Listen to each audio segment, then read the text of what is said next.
अस्सलाम वालेकुम, क्या हाल चाल है दोस्तों। मैं हूं आपका दोस्त हबीब आज़ाद। आप देख रहे हैं यूट्यूब चैनल।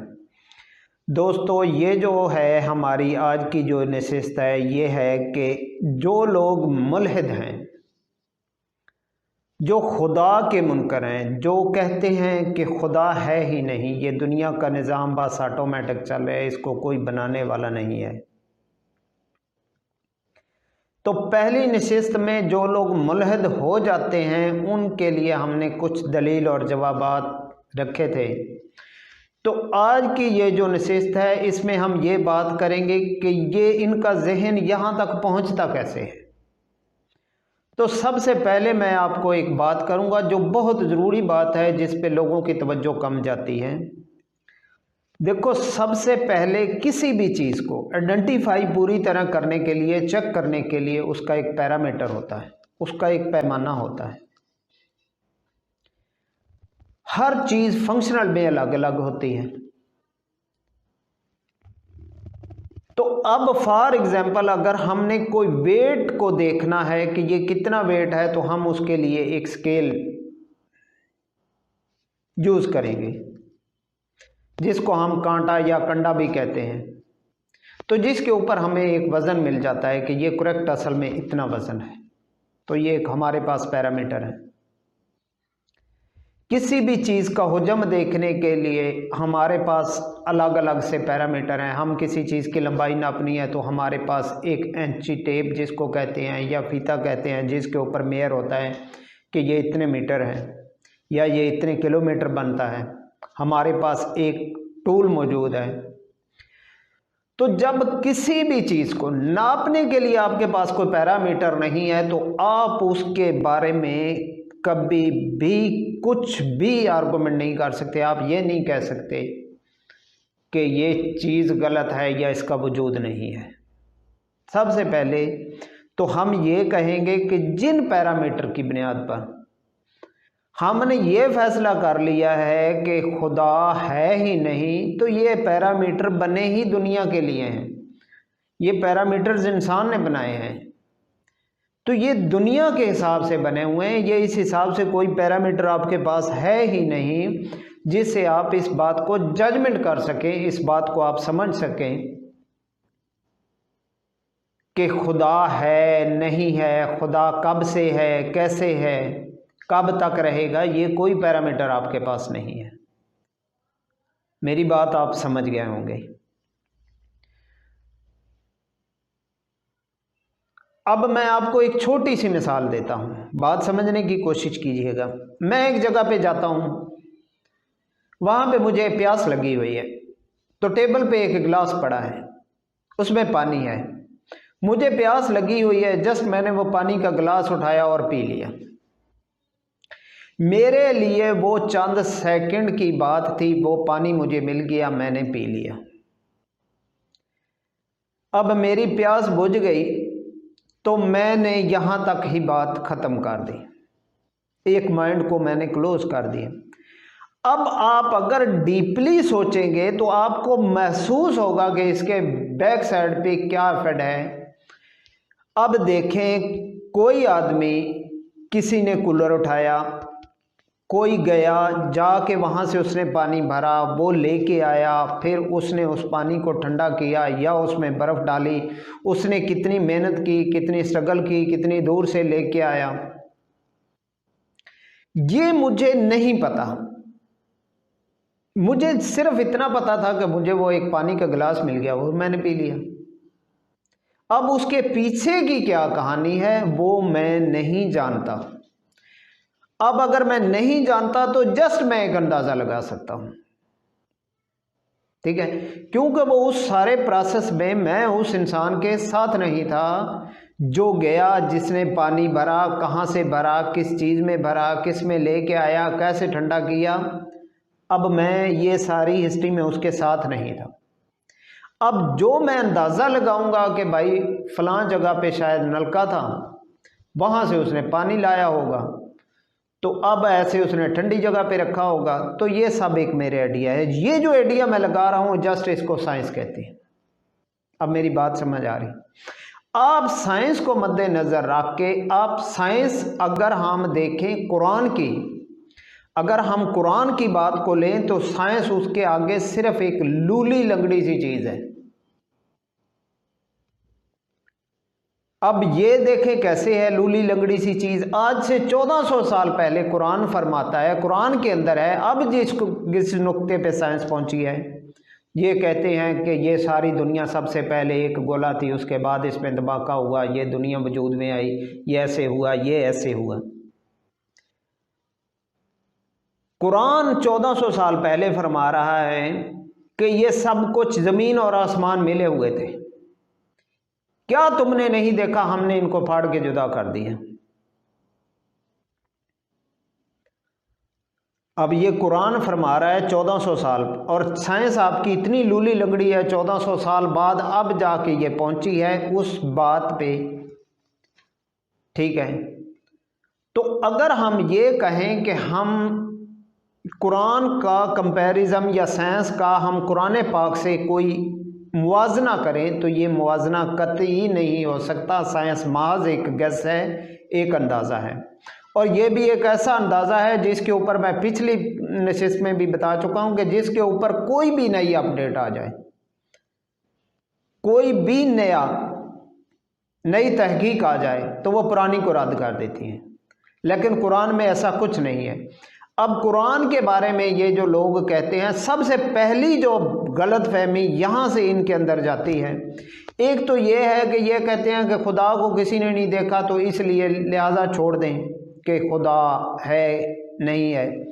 अब वो दूसरी दलील ये देते हैं कि ये जो कुरान है ये एक इंसान की लिखी हुई किताब है, इसमें हमें कुछ ऐसा नहीं मिला जो इंसान ना लिख सकता हो।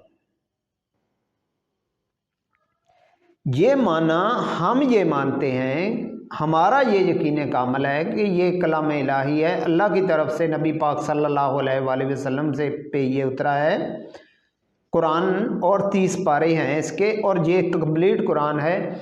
अब इसमें ये क्या, ये जो लोग सवाल करते हैं कि ये इल्हामी किताब कैसे हुई, तो ये मेरा चैलेंज है। मैं आपको एक बात बताता हूँ कि पूरी दुनिया कायनात में आज तक कोई ऐसी किताब नहीं जो कुरान पाक के लेवल की हो, जो कुरान पाक के साथ साथ भी कोई मैच हो। अगर ये किसी एक इंसान ने लिखी है तो क्या दुनिया में कोई ऐसा इंसान नहीं मौजूद था इतनी बड़ी दुनिया में कि वो ऐसी किताब लिख सकता जो कुरान पाक का मुकाबला कर सके? नऊज़ बिल्लाह। तो ये मैं आपको एक मिसाल देने के लिए बात समझा रहा हूँ कि अगर ऐसा आज तक नहीं हुआ तो कुछ तो है इस किताब में ना। अब कुरान पाक में क्या है, कुरान पाक में हर मौजू पे आपको सब्जेक्ट्स मिलेंगे, हर मौजू पे आपको बताया गया है।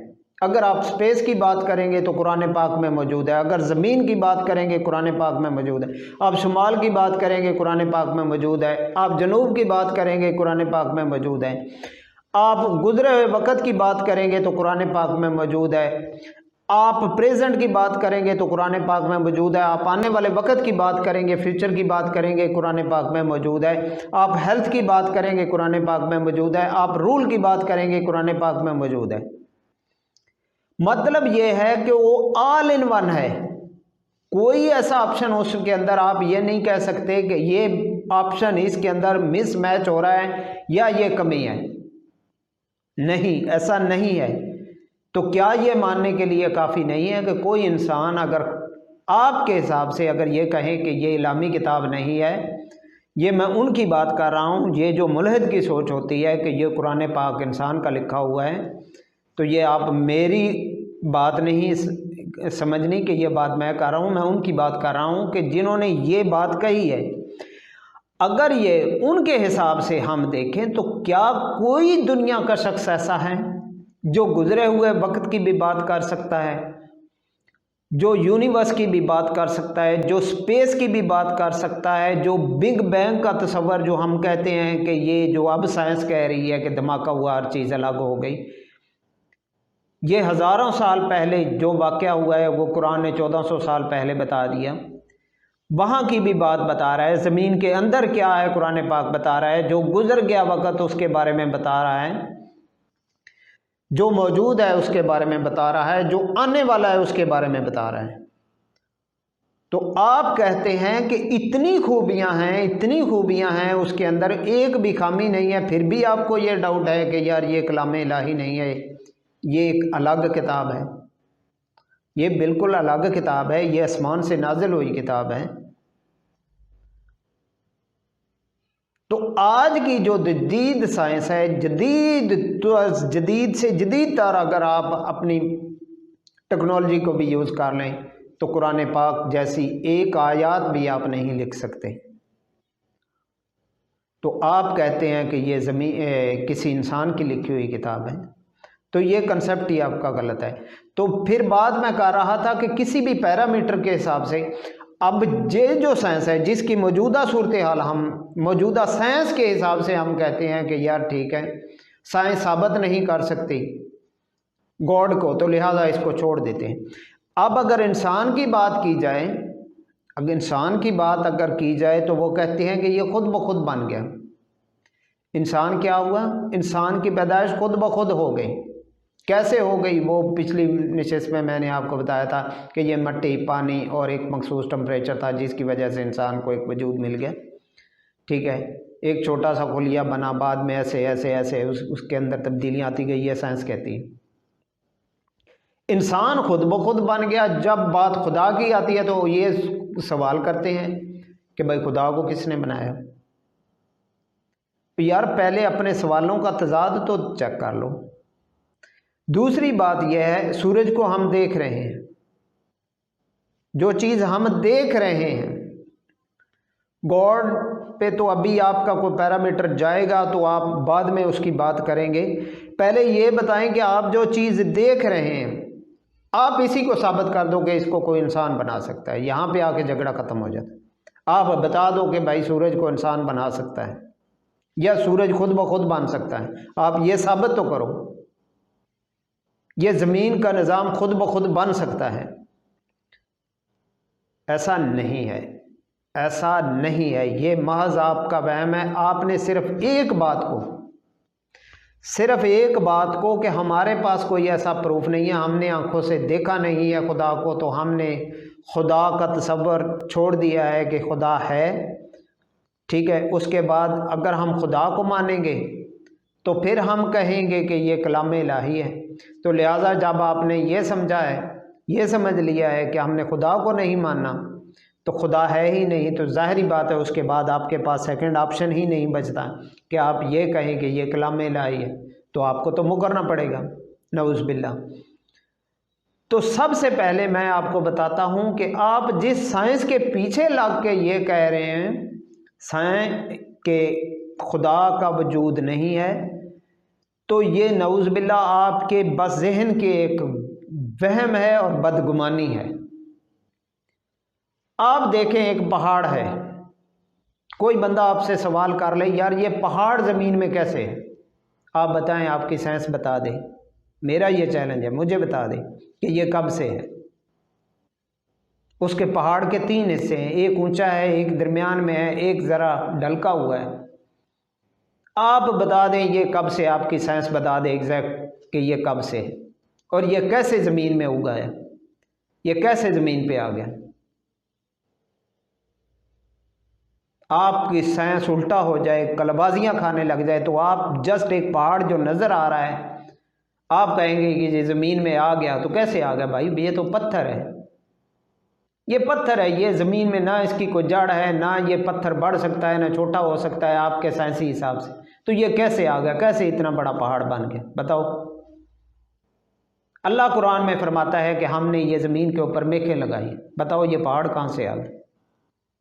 आपकी साइंस है, चैलेंज है, जाओ।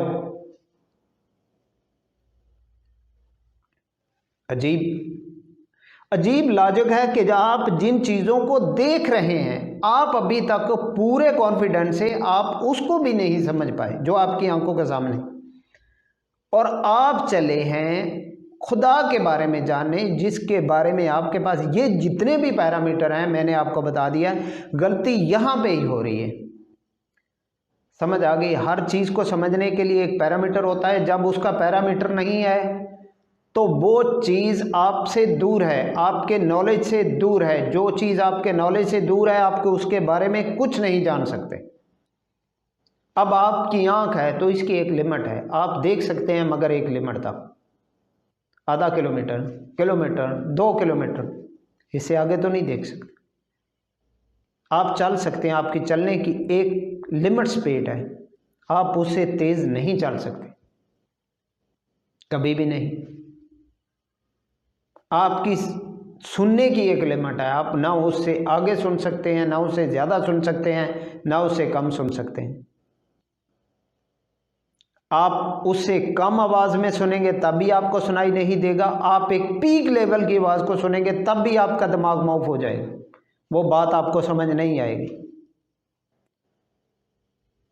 तो ये एक लिमिट है।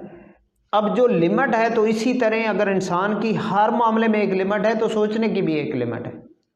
आप इससे आगे नहीं सोच सकते। आपने कह दिया कि अगर हम इससे आगे नहीं सोच सकते, तो इसका मतलब ये है कि जहाँ तक हम नहीं सोच सकते वो चीज़ ही अलग है, वो उसका कोई वजूद नहीं है। ऐसा नहीं है, ये आपकी सोच है। अब जिस साइंस को आप मद्देनज़र रख के आप इतने बड़े दावे करते हैं कि ये चीज़ साइंस से साबित नहीं है, ये चीज़ साइंस से साबित नहीं है, तो लिहाजा जो चीज़ साइंस से साबित नहीं है उसको मैं नहीं मानता। या आप कहते हैं कि इस्लाम में जो चीज़ें हैं अगर वो साइंस से साबित हैं तो भी मैं उनको मानूंगा, अदरवाइज़ नहीं मानूंगा। तो साइंस मेरे भाई एक छोटी सी चीज़ है, छोटा सा आपका कंसेप्ट है। मैं छोटी सी आपको मिसाल दे दूं। आप एक तैयारशुदा बिल्डिंग है, 10 मंजिला बिल्डिंग है, ज़मीन के ऊपर है, वो तैयार हो चुकी है। दुनिया की कोई साइंस उसका केजी में वज़न नहीं बता सकती। क्यों नहीं बता सकती? आइडिया लगा सकते हैं, आइडिया निकाल सकते हैं, पर एग्जैक्ट केजी, इसका कितने केजी वजन है वो नहीं निकाल सकते। क्यों नहीं निकाल सकते? कोई ऐसा पैमाना नहीं है, कोई ऐसा पैरामीटर नहीं है उनके पास जो ये साबित कर पाए कि ये जो बिल्डिंग अब बन चुकी है, ये ज़मीन पे खड़ी है, इसका कितने केजी वजन है। वेट के लिए तो पैरामीटर है ना, वो तो ग्राम में भी बता देता है, लेकिन उस बिल्डिंग के लिए आपके पास कोई पैरामीटर नहीं है जो ये साबित कर सके कि इसका इतने केजी वजन है। ऐसा पॉसिबल नहीं है। और जिसका कोई पैरामीटर नहीं होता है उस तक पहुंचना नामुमकिन होता है। आप दुनिया के पैरामीटर जो हैं, आप जो दुनिया के टूल हैं, आप जो दुनिया के टूल्स, फॉर एग्जांपल हर चीज़ का एक पैरामीटर है, गाड़ी की एक स्पीड है। अब गाड़ी उस स्पीड से बाहर नहीं जा सकती, ठीक है। बिजली है, रोशनी है, हर चीज़ है, इसकी एक अपनी अपनी स्पीड है। अब हमने इनको इनके पैरामीटर के हिसाब से समझ लिया है। अगर किसी चीज़ का हमारे पास कोई पैरामीटर नहीं है तो हम उसके बारे में कोई जानकारी नहीं ले सकते। आप दुनिया के पैरामीटर को आप चाहते हैं कि वो सिदरतुल मुंतहा पे चला जाए, आपकी सोच नहीं, ऐसा नहीं है। आपने तो ढंग से भी, आपको ये भी पता नहीं है कि ये निज़ाम कैसे चल रहा है यूनिवर्स का, ये स्पेस का निज़ाम कैसे चल रहा है। ये तो अब बस आपके पास आइडिया है, इतने लाइट ईयर सूरज दूर है, इतने लाइट, अब सूरज में इतनी एनर्जी कहाँ से आ गई भाई बताओ।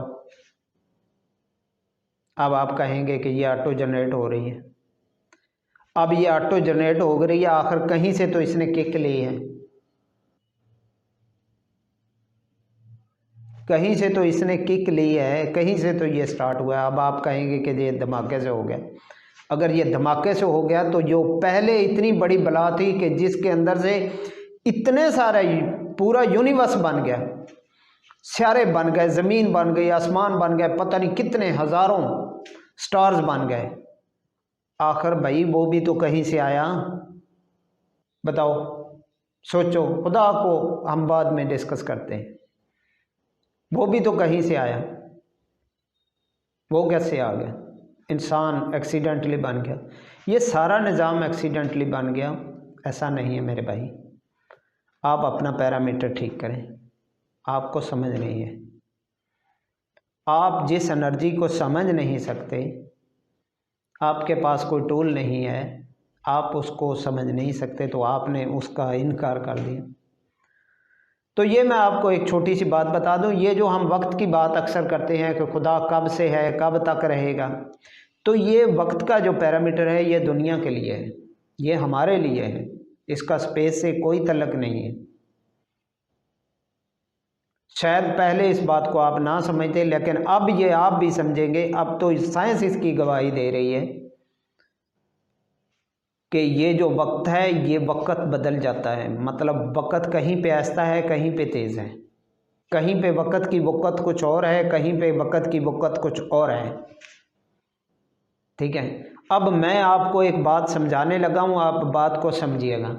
ये जो वक़्त है ये दुनिया का एक पैरामीटर है, इसका अल्लाह की ज़ात से कोई तल्लुक नहीं कि वो कब से है कब से नहीं है। वहाँ का शायद एक लम्हा यहाँ के हज़ारों सालों के बराबर है।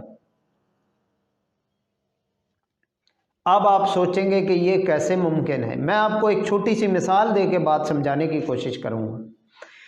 ये एक दुनिया का निज़ाम एक मदार में चल रहा है, ये जो वक़्त की गेम है ये सारी इस मदार के अंदर है।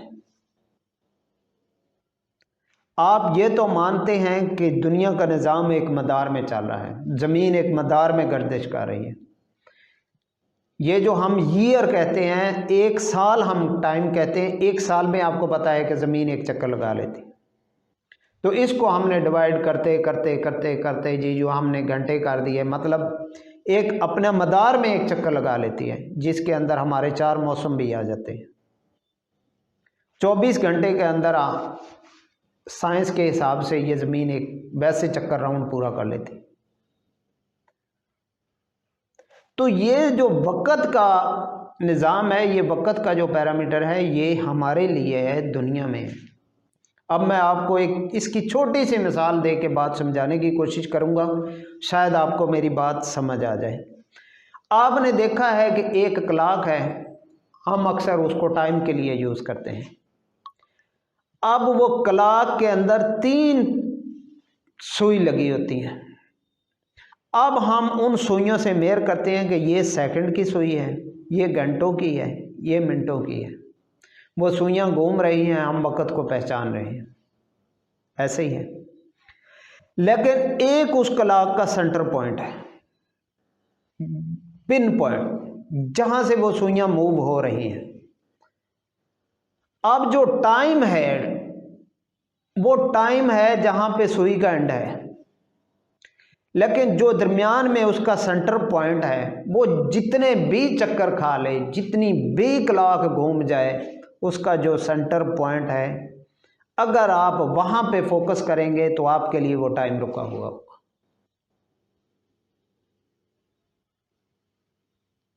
मेरी बात शायद आप अंडरस्टैंड कर पाएँ या ना कर पाएँ। मैं आपको दोबारा समझाने की कोशिश करता हूँ कि ये जो सुई जिस मदार में गर्दिश कर रही है, सुई के सिरे पे आप नज़र रखेंगे, आपको पता चल जाएगा कि ये टाइम है।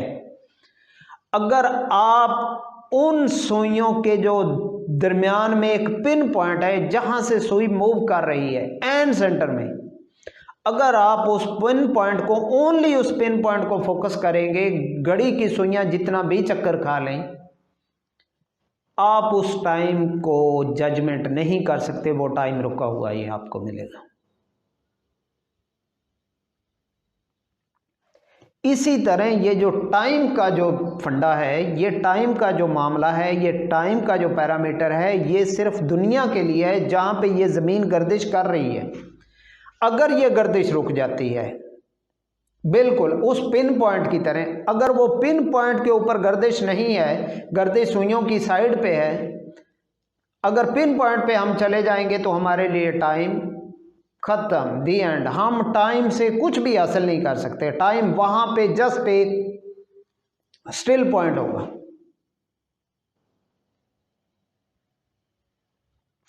इसी तरह पूरी कायनात का निज़ाम, ये जो घूमने का निज़ाम है, ये अल्लाह ताला ने एक ऐसे बनाया है कि जिसमें हमें ये फील हो रहा है कि आज ये टाइम है, ये टाइम है, ये टाइम गुजर रहा है। अब आपको एक मैं और छोटी सी मिसाल देने की समझाता हूँ। इंसान के लिए टाइम का पैरामीटर हो रहे हैं। अगर आपकी मच्छर से कन्वर्सेशन हो पाती, मच्छर की लाइफ 24 घंटे से कम है, तो मच्छर जिसकी लाइफ 24 घंटे से कम है उसके लिए टाइम का पैरामीटर कुछ और होगा, हमारे लिए कुछ और होगा।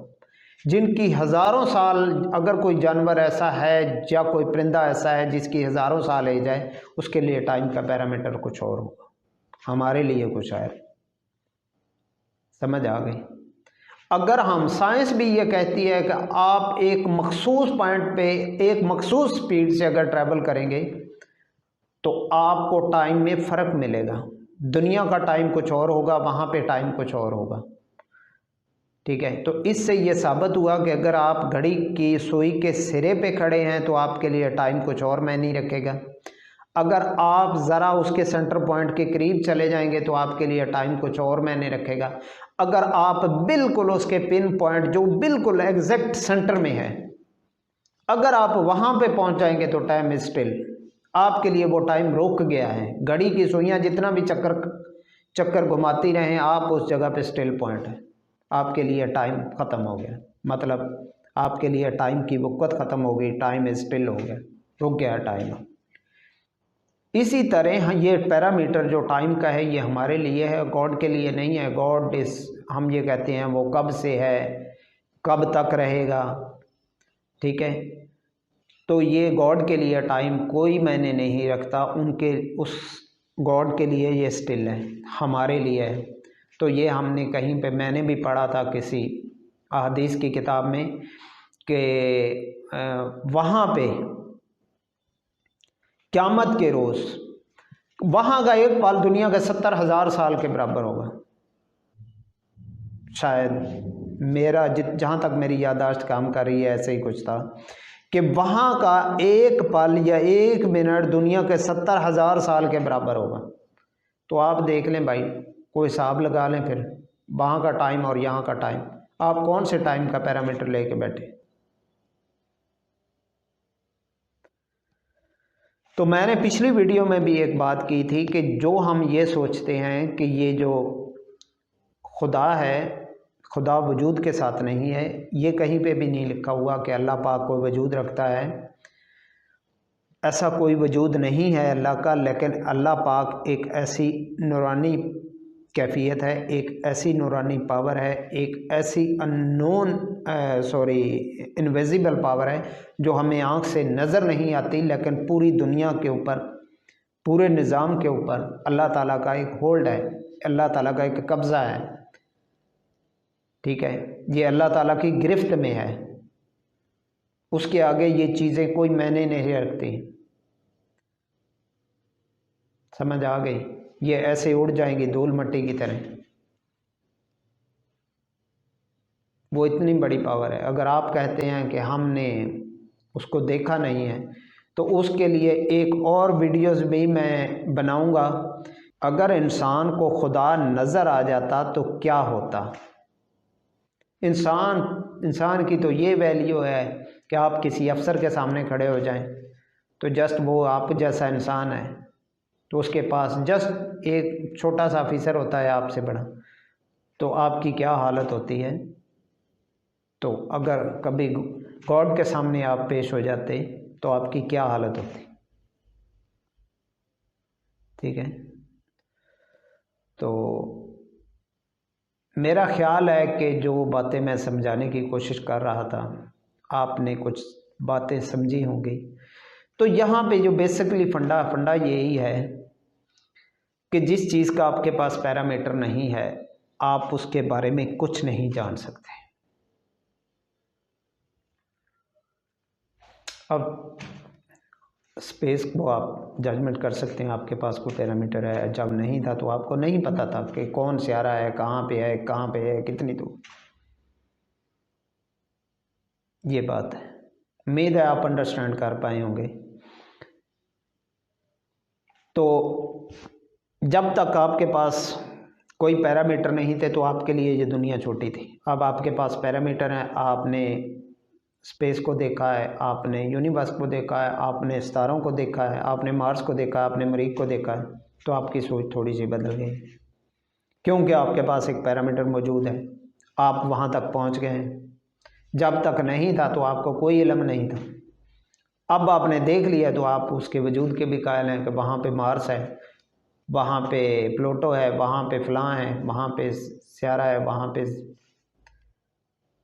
अब आपको लगता है कि कुरान पाक ने 1400 साल पहले फरमा दिया था कि सूरज अपनी रोशनी रखता है, जबकि चाँद रिफ्लेक्टिव रोशनी रखता है। तो ये सब कुछ अगर आपके हिसाब से आपकी समझ में नहीं आ रहा तो आप ये कम अज़ कम ना कहें कि इन चीज़ों का वजूद नहीं। अगर आपकी समझ जहाँ तक नहीं पहुँचती तो आप ये ना कहें कि गॉड एग्जिस्ट नहीं करता। अगर आपके पास कोई पैरामीटर नहीं है इस बात को जजमेंट करने का तो आप ये नहीं कह सकते कि गॉड इज़ नॉट एग्जिस्ट। मेरा ख्याल है दोस्तों, मैंने काफ़ी कुछ बताने की कोशिश की है आपको आसान से लफ्ज़ों में, तो उम्मीद है आप मेरी बात को समझने की कोशिश करेंगे।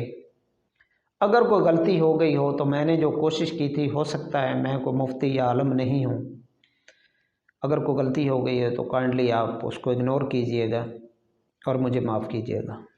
जज़ाकल्लाह।